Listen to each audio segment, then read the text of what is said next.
ఆకాశంలోని ఇంద్రధనస్సు రోడ్డుపై పడినట్లుగా మహిళామణులు వేసిన రంగవల్లులు ఉన్నాయని మాజీ జిల్లా పరిషత్ చైర్పర్సన్ రోజా శర్మ అన్నారు.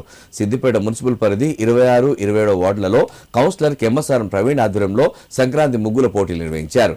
ఈ కార్యక్రమంలో 2 వార్డుల మహిళలు పాల్గొని ముగ్గులు వేశారు.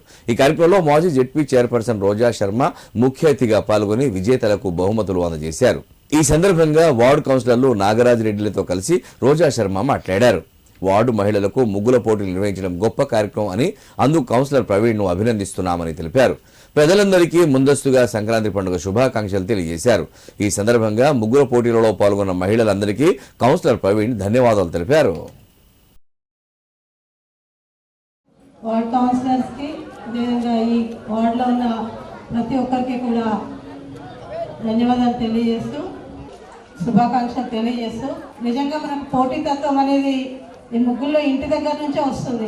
మన పక్కింటి వాళ్ళు మంచి ముగ్గు వేస్తే అంతకంటే మంచి ముగ్గు వేయాలని, పక్కింటి వాళ్ళకంటే కూడా మంచి ముగ్గు వేయాలనే పోటీతత్వం ఇంటి దగ్గర నుంచే వస్తుంది. కానీ ఇక్కడ ఇంతమంది అంటే 2 వార్డులలో కలిపి ఇంతమంది మహిళలని ఇక్కడ ఒక దగ్గర చేర్చి ఈ పోటీలు ఏర్పాటు చేసినందుకు మహిళలందరి పక్షాన కూడా మీకు ధన్యవాదాలు తెలియజేస్తూ, అన్ని ముగ్గులలో కూడా ఇంగ్లీష్లో ఉన్న కళలన్నీ అంటే మన జీవితానికి అన్వయించేటట్టు కష్టము సుఖం అన్నీ కూడా కలిసి ఉండే విధంగా లాస్ట్కి సక్సెస్ఫుల్ అవుతామని, దానికంటే జీవితంలో దేంట్లో సక్సెస్ఫుల్ కావాలంటే ఇలాంటి ముగ్గులని మనం స్ఫూర్తిగా తీసుకోవాలి. ఈరోజు పార్టిసిపేట్ చేసి నన్ను ఇక్కడ ఆహ్వానించినందుకు